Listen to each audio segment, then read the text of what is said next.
Buenas noches, mi nombre es Eduardo Delgado, vivo en la ciudad de Guatemala. Mi número de teléfono es 42 42 9309, WhatsApp más 502 42 42 9309. Hoy es domingo 4 de noviembre de 2018 y son las 8 en punto de la noche. Vamos a hablar del tema: las tradiciones teológicas son idolatría. Las tradiciones teológicas son idolatría. Yo quiero hablar de este tema porque, hablando con algunas personas sobre temas bíblicos y temas un poco controversiales, en donde hay opiniones divididas, como si hay profetas todavía en la actualidad, como en el Antiguo Testamento. Ahora, en la época de la gracia, en la época neotestamentaria, hay profetas todavía, hay discípulos todavía, hay apóstoles todavía, apóstoles hay todavía, apóstoles y profetas hay todavía.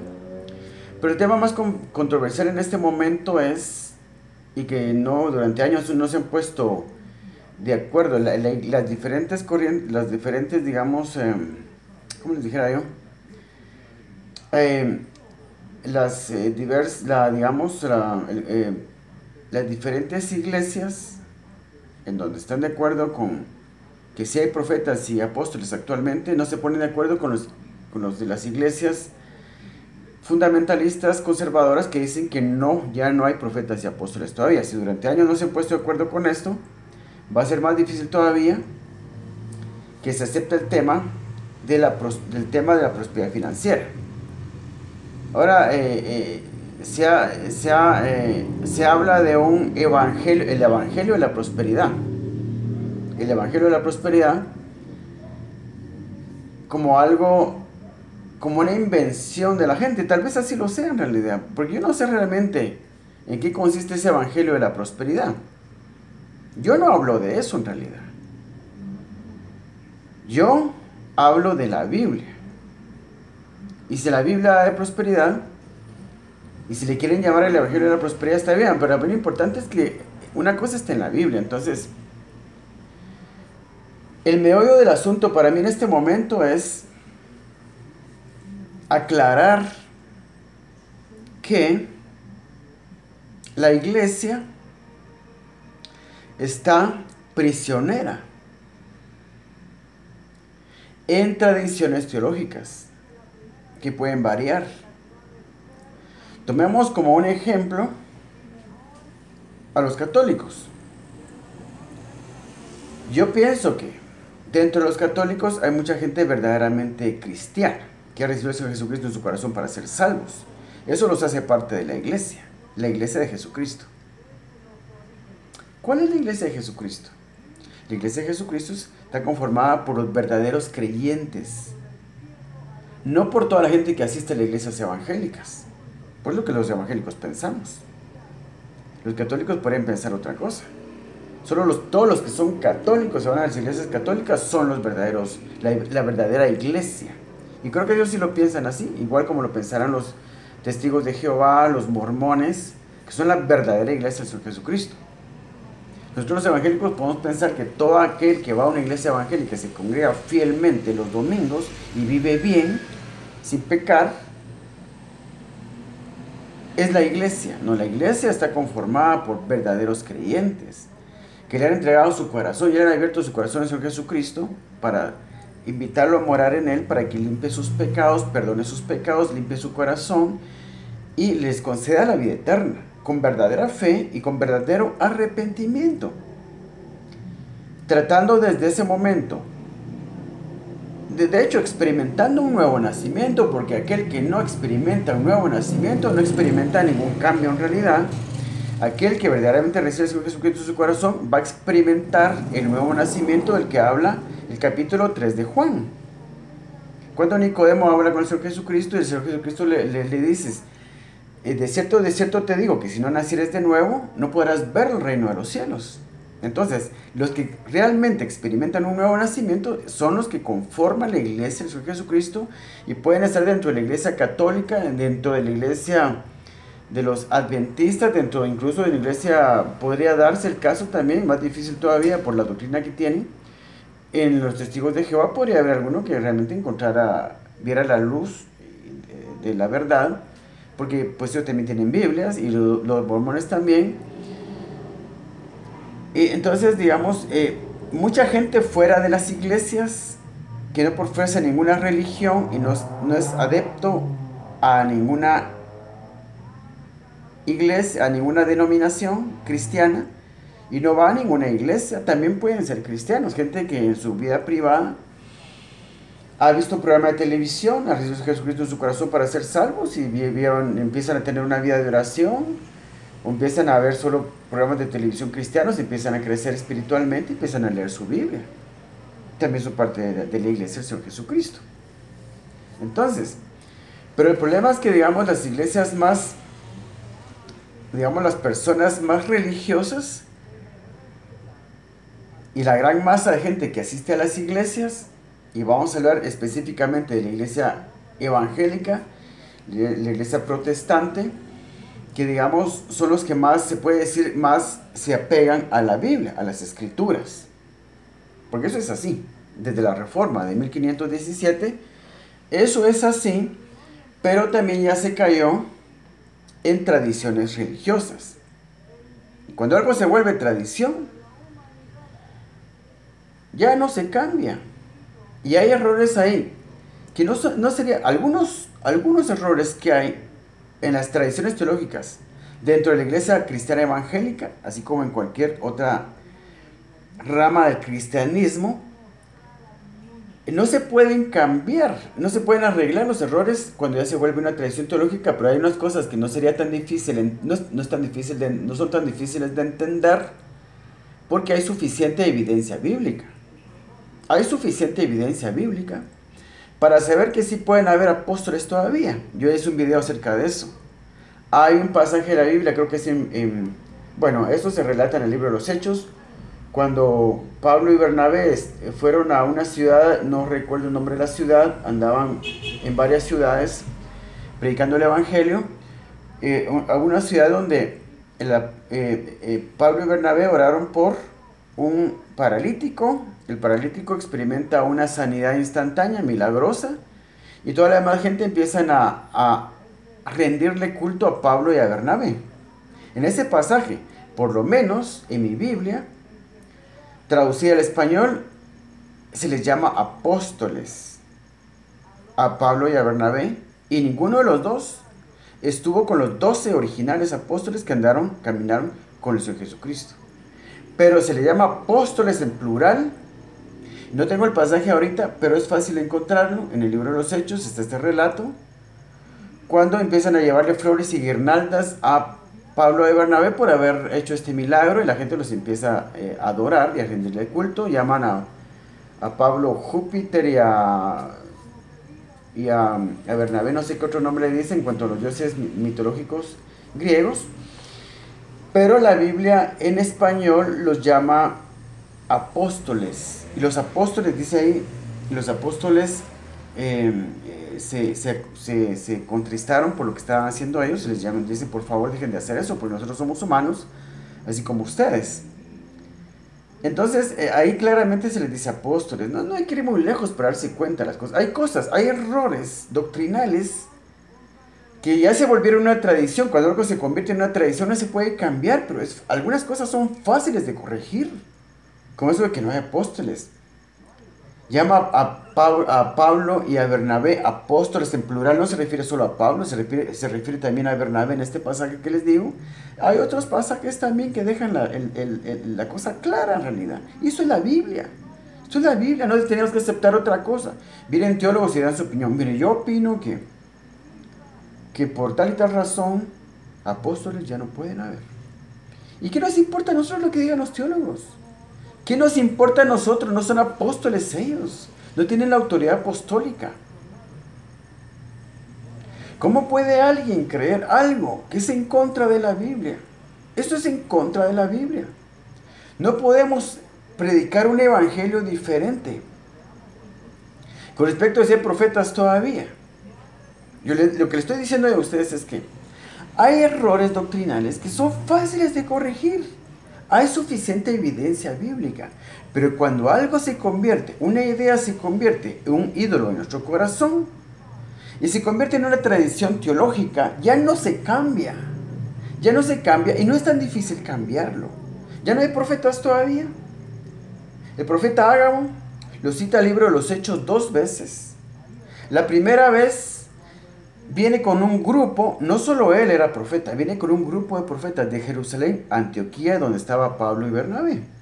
En ese momento a Pablo se le llamaba todavía Saulo porque no era aquel gran apóstol Pablo. En ese momento Pablo era un discípulo del apóstol Bernabé, porque Bernabé ya era un apóstol.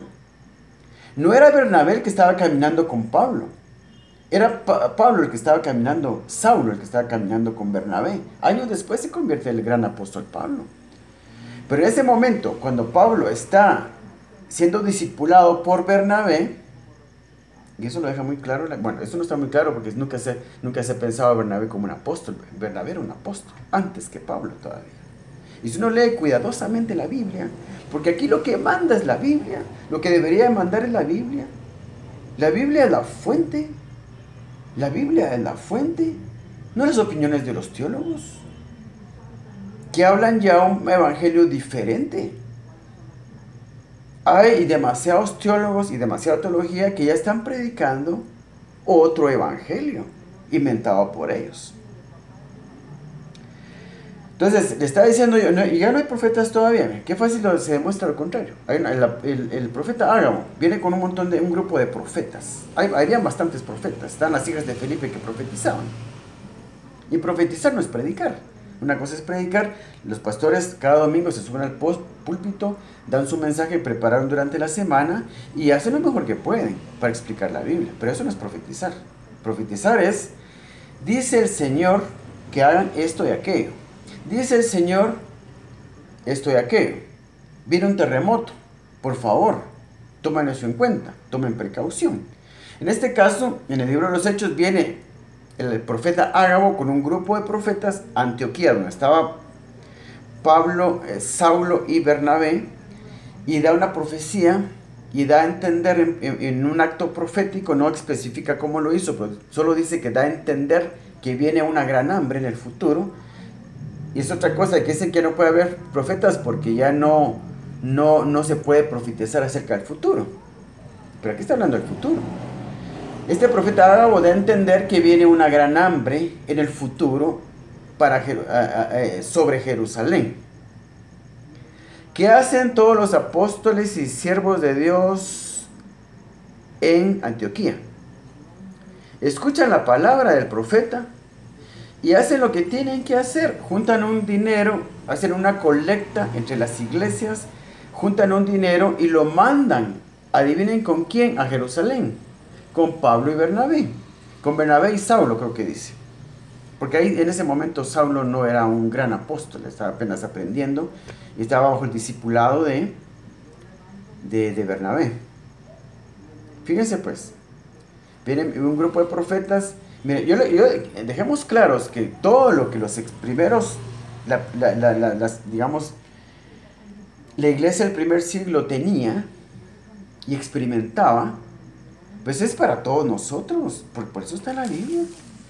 Es para que tomemos guianza de ahí, porque la Biblia tiene que tomarse como un libro de recetas de cocina.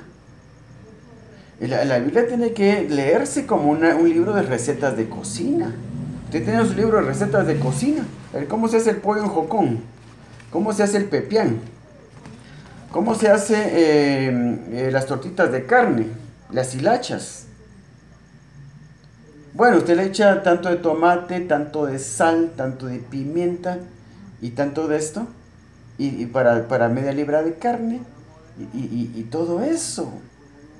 Y si uno lo hace exactamente como dice el libro de las recetas de cocina, pues la cosa le sale igual. Entonces, así se tiene que tomar la Biblia, como un recetario de cocina.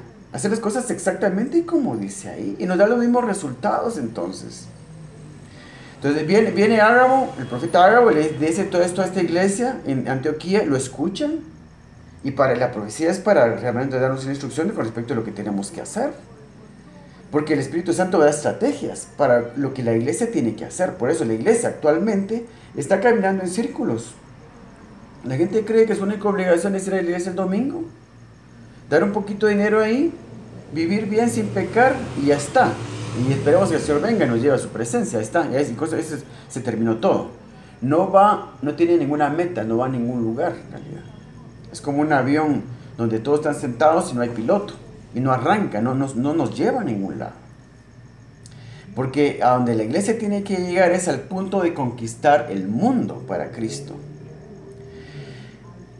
Imponiendo, implantando y enseñando el evangelio correcto, que son las leyes del reino de Dios, para que vivamos conforme a ellas y las enseñamos a todo el mundo. Y digamos discípulos a las naciones, porque hacer discípulos de las naciones, como es la Gran Comisión dice: ir por todo el mundo y predicar el evangelio y hacer discípulos a las naciones. Pero no sabemos, no conocemos las leyes del reino, no podemos, porque esa es la Gran Comisión: ir por todo el mundo y predicar el evangelio a toda criatura. El que creyere y fuera bautizado será salvo, mas el que no creyere será condenado. Entonces, en Mateo creo que dice: ir por todo el mundo, predicar el evangelio y hacer discípulos a las naciones. Pero actualmente se está predicando un evangelio diferente, y ese es el problema. Entonces, fácilmente se demuestran algunos puntos doctrinales que están equivocados, pero como ya se volvieron una tradición, no salimos de ellos. Este profeta Ágabo, ¿será que no hay profetas ya? Si el tiempo de Pablo, que el apóstol Pablo se sabía, de él es que sabemos la mayor parte de la teología bíblica, porque él lo explica en sus cartas mejor que nadie, y más que nadie. Y Pablo se da cuenta de que viene este profeta Ágabo con un grupo de profetas. ¿Y por qué no se puso a discutir con ellos? Bueno, miren ustedes, ¿quién se creen ustedes que son? Si profetas ya no hay. No, profetas ya no hay. Hasta Juan nada más. Juan fue el último de los profetas y ya no hay más profetas. Porque es lo que dice. No hay base bíblica para decir eso. Hay evidencia bíblica de que sí hay profetas todavía, y no son los predicadores en las iglesias, los pastores predicando el domingo en la iglesia. Predicar desde el púlpito los domingos en la iglesia no es profetizar. Bueno, en cierta forma sí, cuando digamos realmente sucede que el Espíritu Santo toma la boca del pastor y habla a través de él. Que yo he escuchado realmente de sermones donde yo estoy escuchando al Espíritu Santo hablar en realidad. Pero no siempre es así. A veces los sermones son aguados en realidad. Seamos honestos, así es. Pero un verdadero profeta va a decir: una palabra del Señor sea de pasado, presente o futuro. Lo que el Señor quiera decir, eso es profetizar. Decir lo que el Señor quiera que uno sepa. Es que creen que un profeta o profeta tiene que ser aquel que dice cosas del futuro, del fin del mundo. Cosas así grandiosas. No. Yo estoy a punto de comprar un carro. Pero un profeta en la iglesia me puede decir a mí: mire hermano, fíjese que el Señor me acaba de mostrar, el Señor me habló y me dijo que le dijera a usted que ese carro que va a comprar no lo compre, porque ese carro le va a salir malo y tiene problemas con los papeles. Fíjese pues, ¿y qué se gana con esto? Que se me está librando a mí de un montón de problemas. Porque esa es la relación que el Señor quiere tener con nosotros, que tratar con nosotros asuntos pequeños y grandes en nuestra vida privada, nuestra vida personal, guiarnos. ¿Con quién me voy a casar? Mira, Dios puede enviarme un profeta y decirme: mire hermano, el Señor me dijo esto. Yo quiero que le diga esto. La novia que usted tiene no es la persona que Dios tiene para usted. Porque no tiene el nivel espiritual que usted tiene y lo va a retrasar y lo va a hacer para atrás en lo espiritual. Una cosa así, por ejemplo, cosas personales. Y también puede hablarle a la iglesia en general. Digamos, en cada congregación tendría que haber un profeta que dé palabra del Señor. Dice al Señor que Él quiere que hagan esto y esto y esto. Ya se tardaron mucho en ampliar el templo. Les voy a mandar más gente, les quiero traer más gente, pero el templo hay que ampliarlo primero. Por ejemplo, puede ir una palabra del Señor que diga: quiero por favor que junten un dinero, se ofrende y se junte un capital para mandar un misionero a Colombia, a Brasil, qué sé yo, al África, pues. Palabra específica. Por eso son los profetas. No tiene que ser una cuestión de que hable cosas grandiosas del fin del mundo y que en el año 2049 viene un gran terremoto y el Señor viene y viene con sus ángeles. No. Son cosas sencillas lo que los profetas actualmente pueden decir. Pues el Señor puede decir cosas pequeñas o grandes como el hecho es de que el Señor tiene profetas todavía en este tiempo para decir lo que Él se le antoje decir. El Señor quiere estar comunicado. Pero lo que el Señor quisiera en realidad es que cada persona, porque todos somos profetas en realidad, porque todos tenemos el Espíritu Santo, porque por un mismo Espíritu fuimos todos bautizados. Eso entendería yo en el contexto del bautismo en agua, que bautizan por el nombre del Padre, del Hijo y del Espíritu Santo. Pero todos tenemos el Espíritu Santo dentro de nosotros y nos habla. Entonces, lo que el Señor quisiera es poder hablarle a cada uno directamente. Pero esa es una disciplina, algo que hay que desarrollar. Porque cada cristiano, cada creyente legítimo puede desarrollar su oído a manera de entender lo que el Señor quiere decir. Y cuántas cosas no le quiere decir el Señor a cada uno. El Señor está gritándole a mucha gente, gritándole. Pero la gente no le oye. No ha desarrollado el don.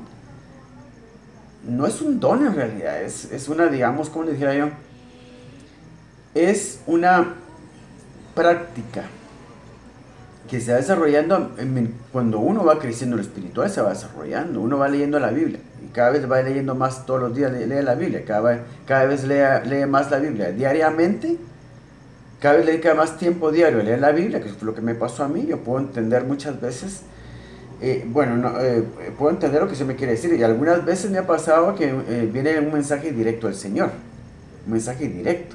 Como 3 veces me ha hablado directamente, que he escuchado, no una voz audible, pero sí un mensaje directo, porque Él no necesita palabras, Él no necesita ningún idioma, Él comunica ideas directamente, porque en el cielo así se comunican, van de mente a mente.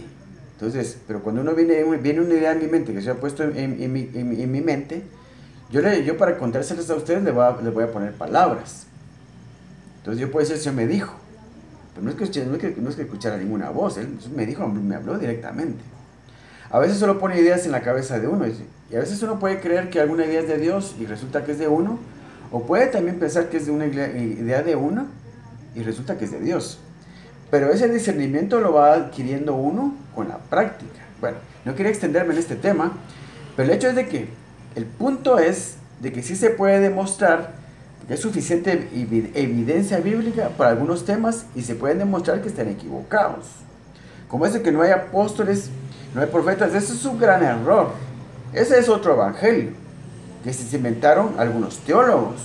O ya viene de una tradición teológica que se viene arrastrando desde la época antes de la Reforma, en que ya no se practicaba, digamos, la profecía, y mucho menos que hubieran apóstoles en ese tiempo. Porque la iglesia había caído en gran oscuridad, en gran enfriamiento del Espíritu Santo. Entonces no se veían milagros, ni prodigios, ni un fuego, el fuego del Espíritu Santo, de que habla el pasaje de Hechos, donde habla del Pentecostés. Ese fuego no existía entonces el tiempo antes de ese tiempo de oscurantismo, después de que la iglesia, digamos, un emperador romano que hizo, digamos, el cristianismo como religión oficial del reino, del imperio romano. A partir de ahí entra la iglesia en un gran oscurantismo y gran enfriamiento, porque se está imponiendo el cristianismo y se le está mezclado también con las religiones paganas de los romanos. Entonces viene un gran enfriamiento de la iglesia, y de ahí viene que ya no hay apóstoles y profetas, y todo eso de cultura.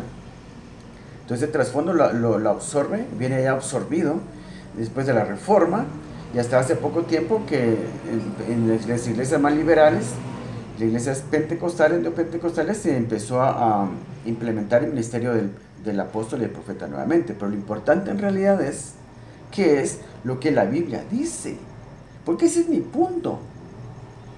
Las tradiciones teológicas son idolatría. Entonces los errores teológicos que ya se convirtieron en tradiciones teológicas, son idolatría. Nos hincamos, nos postramos ante esos errores, ya no los corregimos. Y hay suficiente evidencia bíblica, que es lo que me llama la atención a mí, por eso estoy haciendo este video. Hay suficiente evidencia bíblica para corregir estos errores, pero no se corrigen, porque lo que se convierte en tradición teológica, lo que se convierte en tradición ya no se cambia. Y uno se pregunta, como cristiano evangélico protestante, uno se pregunta cómo es que en la iglesia católica todavía uno los mira en sus procesiones cargando una imagen, una estatua y adorándola y postrándose delante de ella. Uno se pregunta, pero ¿cómo es posible? Si aquí la Biblia está completamente prohibido hacer una cosa de esas. Porque ya no importa lo que la Biblia diga. Cuando algo se convierte en una tradición, ya no importa lo que la Biblia diga. Yo he hablado con personas últimamente acerca de que si hay profetas todavía, acerca de si hay apóstoles todavía, acerca del tema de la prosperidad financiera. ¿Realmente hay una prosperidad financiera bíblica? Sí la hay, está por toda la Biblia. Yo a eso me he dedicado durante los últimos 18 años, porque esa es mi especialidad. El tema de la prosperidad financiera, sí lo hay, eso queda claro, a mí me queda claro. Si no, ¿qué iba a hacer yo? ¿Qué estuve haciendo yo durante 18 años?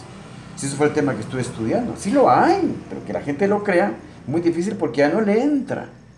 No le entra porque su corazón está ocupado con ídolos, tradiciones teológicas, que ya se convirtieron en ídolos, y errores teológicos que se pueden corregir fácilmente porque hay suficiente evidencia bíblica. El tema de los profetas. ¿Hay profetas todavía? Viene este profeta Ágabo con un grupo grande de profetas. Les profetiza a la iglesia en Antioquía con todo, y Bernabé y Pablo. Y Bernabé y Pablo no hacen un relajo por eso. O escuchan la palabra de los profetas. Hacen lo que ellos dicen que deben hacer. Y van con un donativo en efectivo a Jerusalén para que la gente tenga para comer. Miren qué bueno. La iglesia en Jerusalén estaba a punto de pasar por una gran necesidad. Venía hambre a la iglesia en Jerusalén, porque había hambre, iba a haber hambre en toda Jerusalén, en toda esa área de ahí. El Espíritu Santo da una profecía por medio de sus profetas, y Bernabé, Pablo y todos los que estaban ahí en Antioquía escucharon la palabra del profeta, la aceptaron como palabra de Dios y actuaron conforme a ella. Muchos años después, cuando ya Pablo estaba anciano y era el gran apóstol Pablo viene del lugar donde él estuviera, en Antioquía, o no sé dónde estaba Pablo, ya viene decidido a presentarse a Jerusalén, a arreglar ciertos asuntos doctrinales con la iglesia en Jerusalén, con los líderes de la iglesia en Jerusalén. Viene a Cesarea. En Cesarea, antes de que Pablo agarre para Jerusalén, se le presenta nuevamente el profeta Ágabo, aquel que hace muchos años antes le había dado al mismo Pablo y a Bernabé y a toda la iglesia en Antioquía una profecía, la cual ellos escucharon y obedecieron. Un hombre completamente acreditado como profeta. Viene a Pablo con otros, y Pablo estaba con otras personas, otros hermanos en Jerusalén, en Cesarea, antes de viajar a Jerusalén. Y este profeta Ágabo toma un cinto de Pablo, se amarra las manos y los pies, haciendo un acto profético al estilo de Isaías, al estilo de Jeremías, al estilo de Ezequiel. Ezequiel tuvo que andar un tiempo con la túnica recortada hasta las nalgas,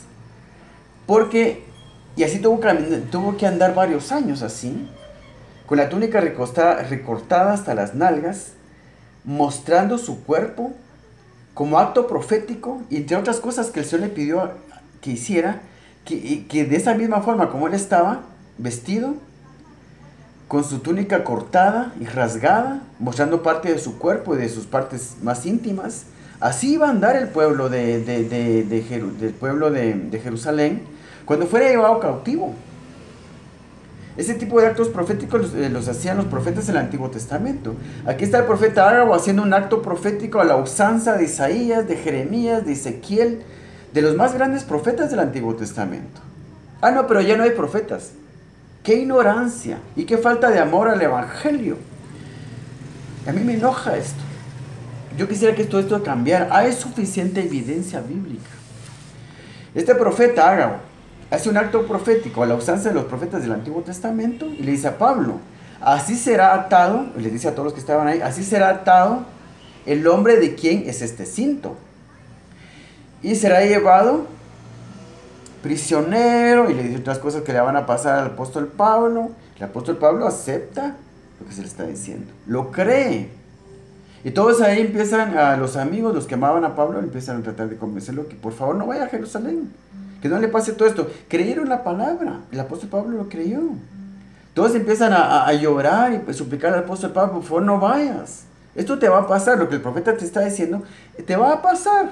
Y Pablo dice, bueno, yo sé que me va a pasar, pero por favor dejen de estarme contristando y dejen de lloriquear. Yo estoy dispuesto a no solo a ser atado, sino a morir por la palabra del Señor. Fíjense pues, el gran apóstol Pablo, que escribió el libro de los Romanos, Filipenses, Colosenses, Tesalonicenses, y toda la teología que él nos enseñó, no sabía él que ya no podían haber apóstoles. Porque no le dijo a Ágabo, mira, tú qué loco, ¿quién te crees que sos? Si profetas ya no hay. ¿No le dijo él eso? Él creyó la palabra. Y nos deja claro, tan claro como el agua, que profetas van a haber, porque pueden haber todavía. Porque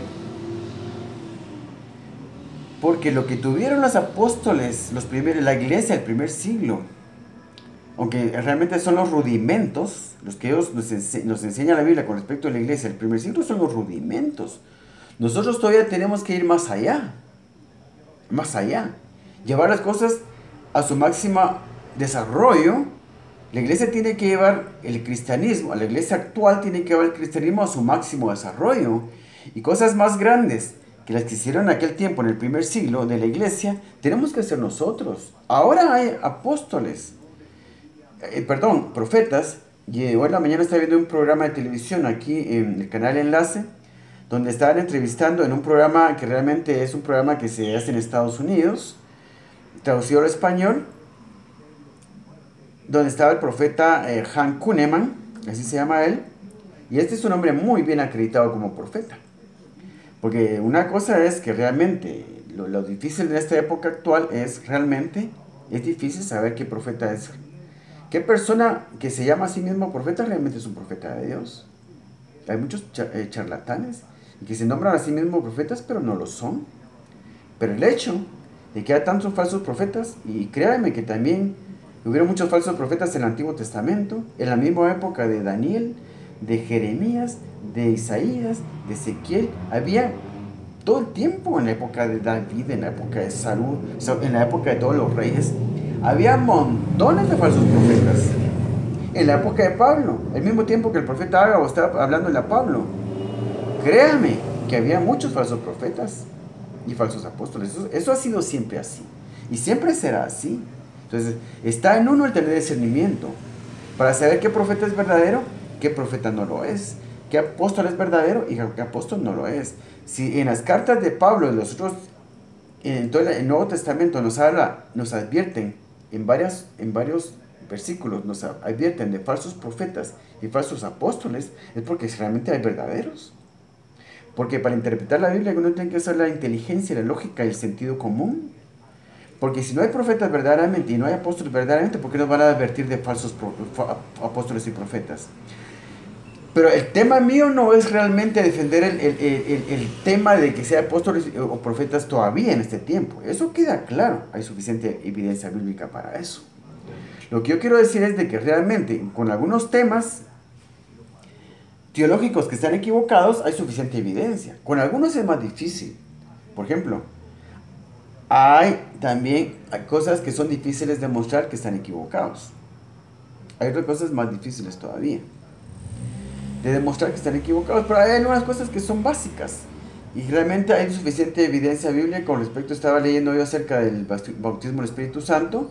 Yo crecí en una iglesia metodista Decía, es que el bautismo del Espíritu Santo lo experimenta uno cuando se convierte al Señor, cuando acepta al Señor Jesucristo en su corazón. Si legítimamente uno acepta al Señor Jesucristo en su corazón, automáticamente es bautizado por el Espíritu Santo.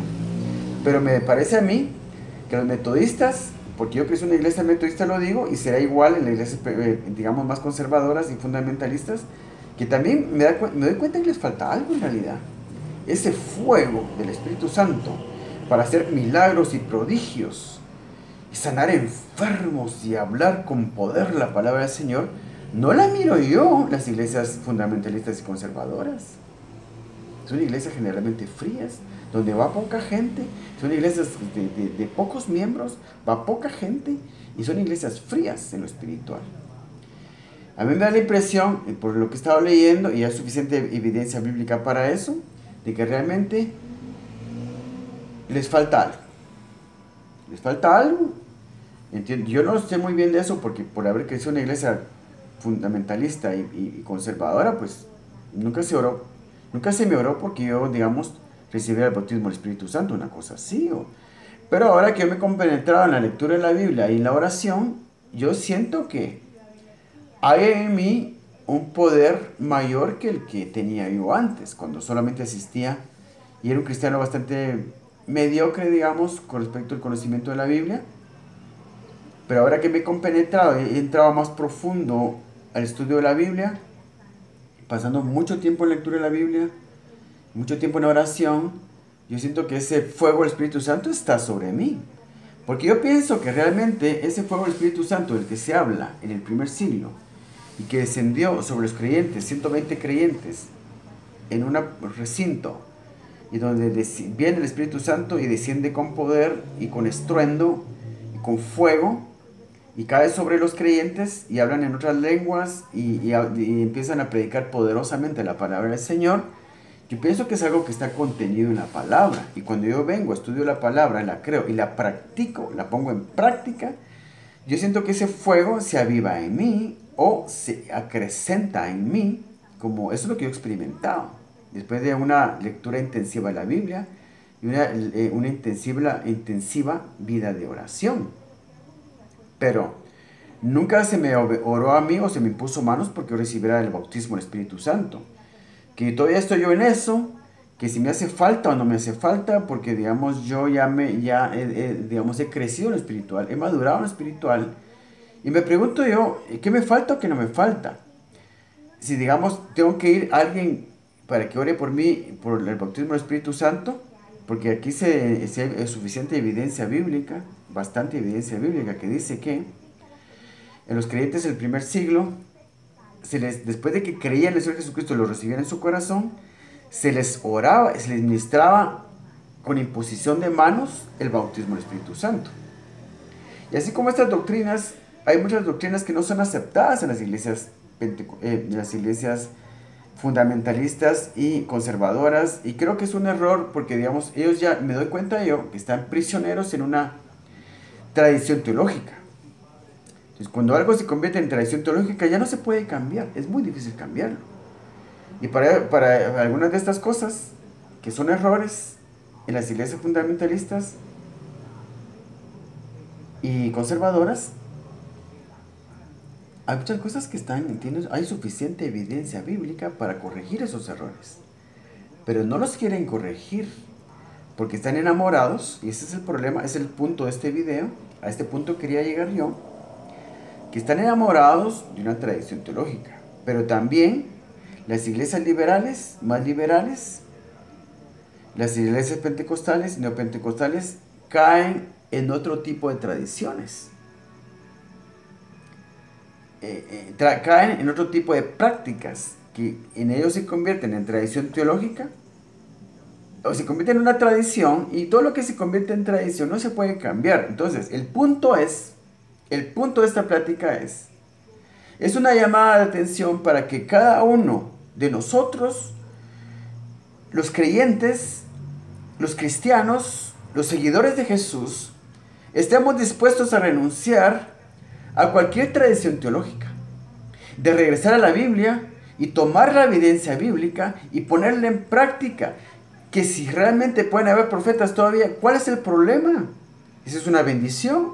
Que si realmente la Biblia nos enseña que pueden haber apóstoles y que deben haber apóstoles y profetas todavía, pues tengámoslos, preparémoslos en nuestras propias iglesias, de la gente que conocemos, con los niños y los jóvenes que han crecido en nuestra iglesia, y oremos sobre ellos, y que los líderes oren sobre ellos con imposición de manos para que se conviertan en verdaderos profetas y apóstoles en nuestras iglesias. No, que no tengamos que salir afuera a traer gente extraña que no conocemos y que te vienen con doctrinas extrañas y a meterlos en nuestra iglesia, porque eso tampoco es aconsejable, no es deseable eso. Pero que los pastores y los ancianos de las iglesias, incluso conservadoras y fundamentalistas, impongan manos sobre sus niños y sobre sus jóvenes y sobre sus adolescentes y sobre las señoritas y sobre las niñas, para que se conviertan en apóstoles y profetas nuevos formados por el Espíritu Santo dentro de sus mismas iglesias, y que se corrija la enseñanza en las iglesias tanto pentecostales, iglesias liberales como iglesias fundamentalistas. Lo importante es que todos juntos caminemos hacia la unidad de la fe, como dice Efesios. Todos alcancemos el perfecto conocimiento del Hijo de Dios, llegamos al perfecto conocimiento del Hijo de Dios, a la unidad de la fe, a la estatura de un varón perfecto, a la estatura de la plenitud de Cristo. Esa es nuestra meta. Entonces, tanto iglesias pentecostales y neopentecostales, iglesias liberales, como iglesias fundamentalistas y conservadoras, alcancemos la unidad de la fe, y solo podemos hacerlo renunciando a los ídolos que tenemos en nuestro corazón. Estar dispuesto ante la evidencia bíblica, a cambiar nuestra forma de pensar y no seguirnos repitiendo las mismas cosas. No es que eso del bautismo del Espíritu Santo ya no, eso de los milagros ya no, promesas y milagros ya no, eso ya no. Profetas ya no, porque el Señor ya no habla. El Señor ya no habla porque ya lo dijo todo en su palabra. ¿A qué quieren decir con eso, que dijo todo en su palabra? Y si yo quiero comprar un carro, ¿quién me va a decir a mí qué debo hacer o qué no? ¿O con quién me voy a casar yo? ¿O estoy saliendo con la mujer equivocada? ¿Me va la Biblia a decir eso? Yo pienso que sí lo puede hacer la Biblia. Pero en realidad, la Biblia sí puede decirme cualquier cosa, darme cualquier información específica con respecto a qué carro comprar, qué casa comprar. Me meto una deuda para comprar una casa, o la muchacha con la que estoy saliendo, de la que estoy enamorado, es la persona que Dios tiene para mí. ¿Es su voluntad que yo siga saliendo con ella o no? Información específica para mi vida, ¿quién me la va a dar? La Biblia sí puede darme, a mí me ha pasado. Pero de eso se trata, de que la Biblia me forme a mí y que yo me convierta en la Biblia. Yo convertido en la Biblia, formado por la Biblia, transformado por la Biblia, depurado por la Biblia, trasquilado por la Biblia me ha quitado todo lo malo, dejado a mí todo lo bueno y me ha formado. Entonces mi boca es como la Biblia, porque es lo que dice Jeremías. Si te convirtieres de todo tu corazón, yo te restauraré. Y si entresacares lo precioso de lo vil, tu boca será como mi boca. Eso es lo que el Señor dice en Jeremías. Tu boca será como mi boca. Entonces la Biblia lo que hace es que me forma a mí como profeta, como su profeta. Es cierto, la Biblia es toda la revelación. Más revelación bíblica ya no hay, por supuesto. No pretendo yo de que lo que el Señor me hable a mí directamente o por medio de un profeta se escriba en la Biblia. No, si no se trata de eso. No queremos agregarle más a la Biblia. Lo que queremos es hacerla efectiva. Predicar la Biblia de manera exacta, para que sepamos la verdad de cómo yo debo de ser formado y cómo yo me convierto en la Biblia. Y mi boca se convierte en la Biblia. Entonces yo te digo a ti, cualquier palabra que el Señor me quiera decir para ti, y tu vida va a ser mejor. Vas a comprar la casa correcta, no te vas a meter a una deuda. Vas a hacer lo que el Señor te diga para adquirir tu casa, el carro correcto que tienes que comprar, o andar con la persona correcta y casarte con la persona correcta. Y en tu ministerio también Dios te va a dar estrategias para hacer lo correcto. Cuando te está hablando un verdadero profeta, te va a dar información correcta. Por eso hay que tener cuidado. Entonces uno tiene que tener la madurez necesaria para interpretar las palabras que le dicen a uno. Y cuando uno llega a la madurez, no tiene necesidad que ningún profeta le hable. Uno recibe palabras directamente del Señor. Pues como estaba diciendo, yo interrumpí por un momento el video porque unos inquilinos entraron a la casa, entonces por tener mayor privacidad mejor me cambié de lugar. Entonces, para terminar esta charla, esta plática, yo les digo, el problema es serio. El problema es serio. La iglesia está atrapada en tradiciones teológicas, que en el corazón se han convertido en un ídolo.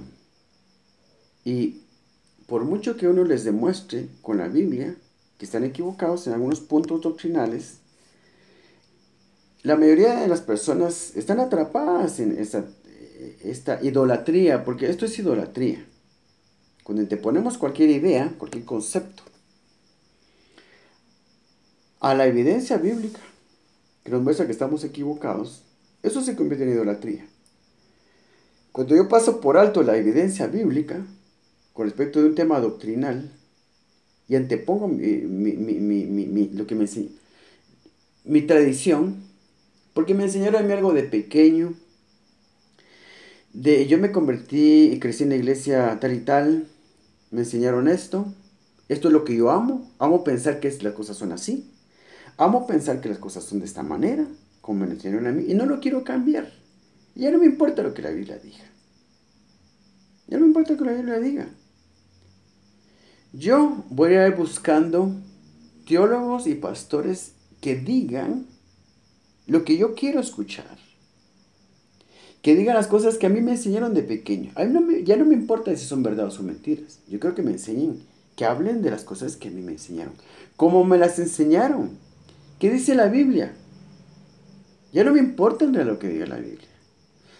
Cuando las personas ya tienen un ídolo en su corazón, un ídolo religioso, un ídolo teológico, que es su tradición teológica, que porque se le enseñaron de pequeñito o porque ya grande se convirtieron en el Señor en cierta iglesia, una persona de 50 años se convirtió en una iglesia presbiteriana o en una iglesia pentecostal, ahí se queda y no quiere escuchar otra cosa.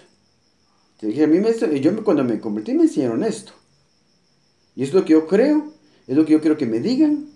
Y van a buscar pastores, predicadores y teólogos que hablen las cosas que ellos conocen y que ellos saben y que no quieren que les hablen algo diferente.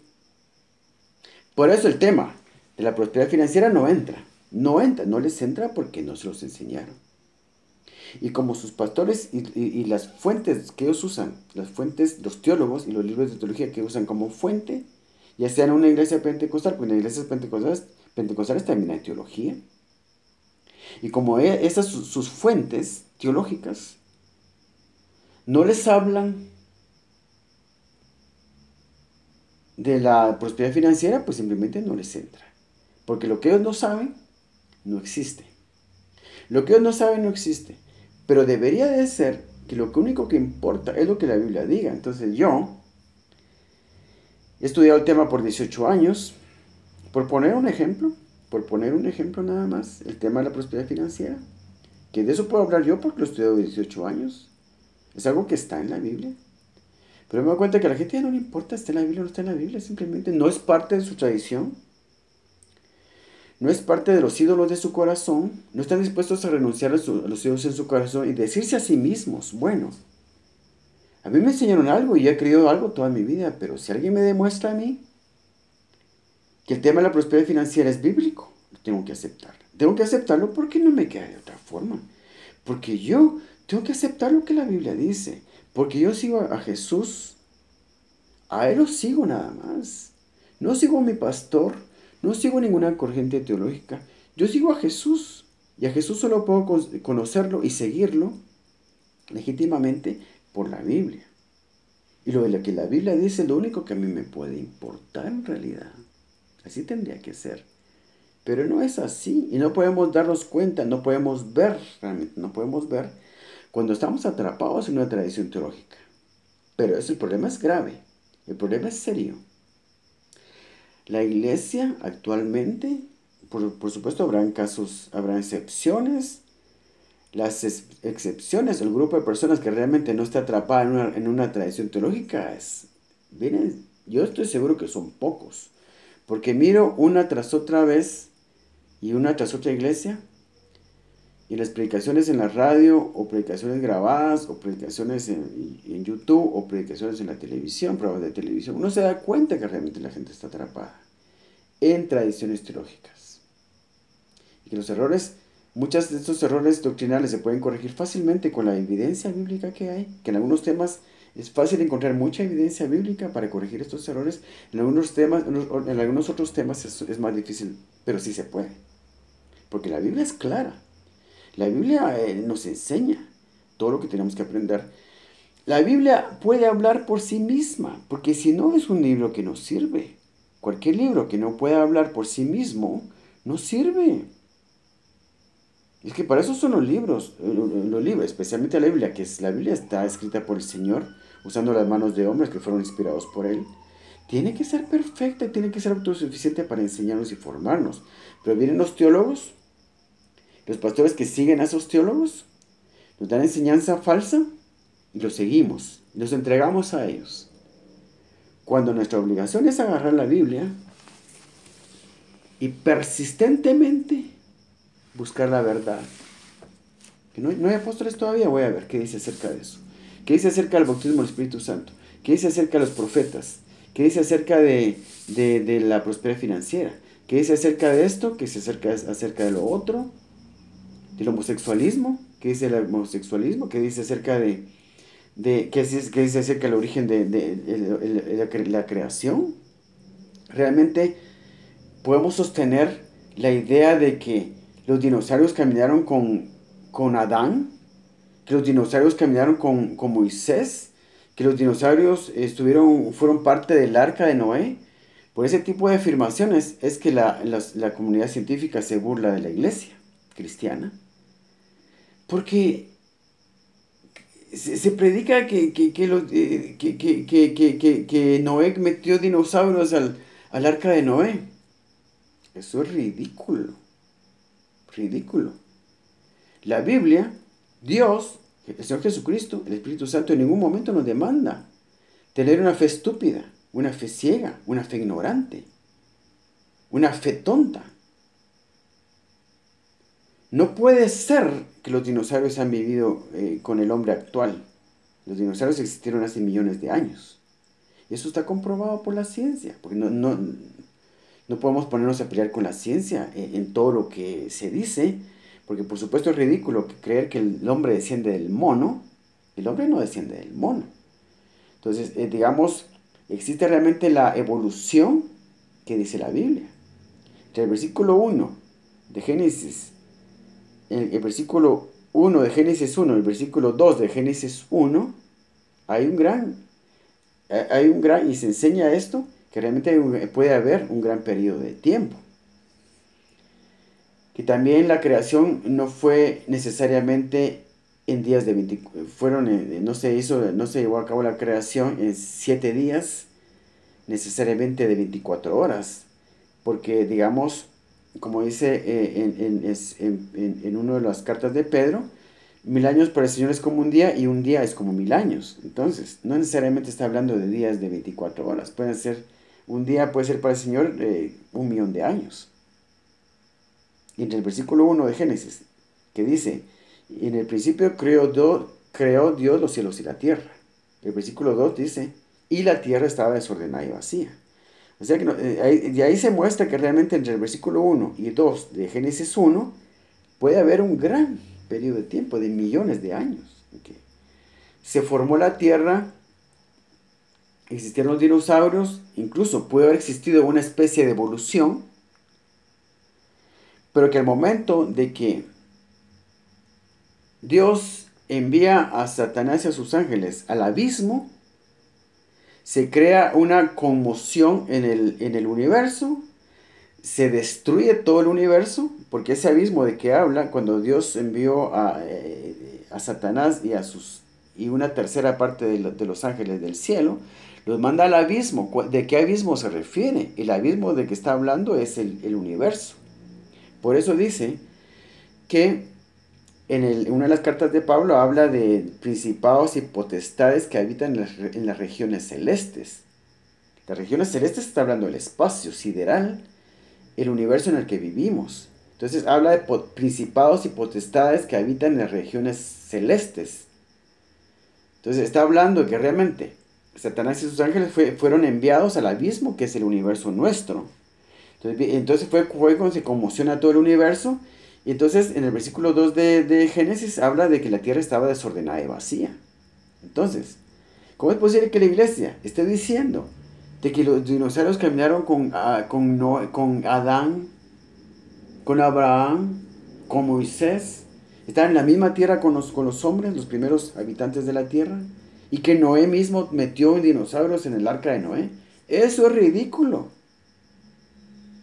Pero como con lo que se convierte en una tradición teológica no se puede cambiar, ¿y qué importa lo que digan los científicos? Las pruebas fehacientes de que esto realmente es así, de que la Tierra tiene millones de años, porque eso es verdad. No puede ser de una forma diferente. Los dinosaurios no caminaron con los hombres, con el hombre creado por Dios a su imagen. Porque también antes de cuando la Tierra se creó al principio, pudieron haber seres semejantes al hombre, pero no hecho a la imagen de Dios. ¿Pudieron haber sido criaturas muy parecidas al hombre, superiores a los simios? Yo digo, pudo ser. La Biblia no lo dice en realidad. Los científicos en todo caso están haciendo el esfuerzo de explicar cómo se creó el universo y cómo surgió la vida. La Biblia no dice nada de eso. Porque la Biblia dice lo que se hizo y no cómo se hizo. Pero que los científicos, abusando de sus conocimientos y de su autoridad que tienen como científicos, nos vienen a meter ideas que no pueden ser, no son aceptables y que no tienen manera de probarlas. No tienen manera de probar que el hombre desciende del mono. Y quieren que nos traigamos todas esas ideas. Ya se enseña todo eso en las escuelas. No se puede enseñar acerca de la creación porque como es parte de la religión, digamos, pero ellos sí pueden meter ideas extrañas y estúpidas como que el hombre desciende del mono, lo cual no pueden probar. Lo que sí pueden probar es que la Tierra no tiene 6.000 años de haber sido creada. Eso es ridículo. Entonces, lo que se convierte en tradición no se puede cambiar. Y estamos haciendo el ridículo delante de la comunidad científica, y hay científicos cristianos que pueden afirmar ellos que es imposible que el dinosaurio haya caminado con el hombre actual, que fue creado hace 6.000 años, según dice la Biblia. Porque eso es verdad, porque el Señor remodeló la tierra después de que se conmocionó todo el universo, con la caída de Satanás y sus ángeles al abismo, que es este universo en que nosotros estamos, y Satanás y sus ángeles habitan en este universo actualmente. Por eso las estrellas y los planetas están digamos, bajo maldición, y son puros desiertos. Ahí no hay vida. El Señor remodeló la tierra, el planeta Tierra nada más, para crear al hombre y ponerlo ahí. Es lo único que está remodelado nada más, por decirlo así, remodelado, vuelto a crear. Volvió a poner el sol en su lugar, la luna en su lugar, las estrellas en sus lugares para que pudiera existir la tierra. La tierra no puede subsistir si no hay, digamos, las estrellas y el sol y la luna están en su lugar donde tienen que estar. Pero, digamos, el Señor puso, digamos, vida solo en la tierra, el planeta Tierra, nada más. Todo lo demás está bajo maldición y está bajo el control del enemigo y sus ángeles. No me gusta mencionar su nombre, ya lo mencioné varias veces, ya fue suficiente. El enemigo. Al diablo vamos a decir el enemigo y sus ángeles. Entonces, el punto es, y voy a cumplir ya la hora, y voy a terminar ya aquí cuando se dé la hora exacta, dentro de un minuto. El punto es que lo que se convierte en tradición ya no se cambia y se convierte en un ídolo en nuestro corazón. Es el momento de que la iglesia esté dispuesta a sacar sus ídolos de su corazón y de su mente, a cambio de regresar a la Biblia y tomar toda la evidencia bíblica y purificar nuestros conceptos a la luz de la palabra de Dios. Y que si la Biblia, y realmente claramente enseña que sí deben haber, necesitamos apóstoles y profetas todavía. Estos ministerios tienen que estar plenamente instaurados nuevamente en cada iglesia, pero dejándose cada iglesia guiar y cada pastor dejándose guiar por el Espíritu Santo. Por el Espíritu Santo. Ahí vamos a reconstruir la iglesia. La iglesia está desarmada. La iglesia está confundida, está perdida en realidad, en un desierto terrible donde está caminando y puede caminar los 40 años antes de llegar a su tierra prometida. No vamos a ningún lado así. Tenemos que desechar nuestros ídolos. Que porque me enseñaron algo desde que yo tenía 8 años y en la iglesia donde yo crecí me enseñaron ciertas cosas. No se pueden cambiar con la evidencia bíblica tan clara. Eso es pecado, eso es idolatría. La idolatría, esto es en el libro de 1 Samuel, creo que es, donde se dice, el profeta Samuel le dice claramente al rey Saúl que la rebeldía es como ídolos y la necedad del corazón es como hechicería. Y eso es lo que así vive la iglesia actual, practicando la hechicería y con ídolos en el corazón. Esa es la iglesia de Jesucristo actualmente. Una iglesia que practica la hechicería y que tiene ídolos en el corazón y se inclina ante ídolos. Tal vez no de piedra, de madera o de bronce o de hierro, pero sí ídolos. Tan ídolos como los Baales a los que se les rendía culto en época de los reyes de Israel, por ejemplo, o en todas las épocas de todo lo que se relata en el Antiguo Testamento. Siempre han habido ídolos, pero no necesariamente los ídolos tienen que ser por fuerza, digamos, tangibles. Actualmente la mayoría de ídolos son ideológicos o teológicos. Y tenemos que, a la luz de la palabra de Dios, a la luz de la evidencia bíblica, y que la evidencia bíblica vienen los teólogos y la tuercen a su sabor y antojo, y le dan a la iglesia ya un evangelio diferente. Actualmente se está predicando un evangelio diferente, donde ya no se predica el evangelio del reino. ¿Cuál es el evangelio? Voy a hacer una segunda parte de este video porque ya llevo 1 hora con 1 minuto. Pero el tema es vital. Este tema es vital. Pero ahorita voy a hacer una segunda parte porque tengo que hacer una segunda parte porque llevo mucho tiempo con esto y la memoria de mi teléfono no me da para tanto. Se me va a cortar el video en cualquier momento. Así que les agradezco por su atención y por favor miren la segunda parte de este tema. ¿Cuál es el evangelio que se nos mandó a predicar? El evangelio de la gran comisión que dice, ir por todo el mundo y predicar el evangelio. ¿A qué evangelio se refiere? ¿Al que se inventaron los teólogos? ¿Al que se inventaron los teólogos actualmente? ¿A estos ídolos que tenemos en nuestro corazón? Con esta teología repleta de errores. ¿Ese evangelio vamos a ir a predicar? No vale la pena. Bueno, sí vale la pena porque hay que ver que la gente se salve, pero digamos, después de que la gente le predicamos la salvación y que reciban a Jesucristo en su corazón para ser salvos, ¿qué les vamos a enseñar? Que ya no hay milagros, que ya no hay profetas, que ya no hay apóstoles, que ya no hay esto, que no hay lo otro, negando realmente la validez de la palabra de Dios. Ya hay iglesias que ya no saben enseñar otra cosa que solo salvación. No saben otra cosa. Y les prohibieron que enseñaran acerca del bautismo del Espíritu Santo, el fuego del Espíritu Santo, de que esto, que el otro, que si profetas, que si apóstoles, que si prosperidad financiera, tantos temas bíblicos, tantas doctrinas bíblicas que ya las tienen prohibidas de que se hablen de ellas. Que ya se les enseñó, esto ya no, Dios ya no habla. Bueno, dejémoslo ahí. Tengo 3 versículos de la Biblia que ni siquiera los he leído en toda esta hora, pero voy a hacer una segunda parte de este video, porque es vital, hablar de este tema es vital. La sanidad de la iglesia viene por rechazar los ídolos de nuestro corazón y volver a la Biblia y retomar la Biblia pura, sin adulteración. Porque lo que los teólogos actualmente nos están dando, tanto por un lado las iglesias liberales como las iglesias conservadoras, la teología que nos están dando es una Biblia mezclada con ideas de hombres. Es una Biblia adulterada. Ya no queremos eso. Ya no nos sirve eso. La sanidad de la iglesia viene por tomar la Biblia pura, sin adulteraciones. Volver a ella con un corazón puro. Y tomo yo mi Biblia, la leo, la creo y la practico. Y busco la guianza del Espíritu Santo para entender los temas que son más difíciles. Y los temas que son más difíciles los voy a entender yo.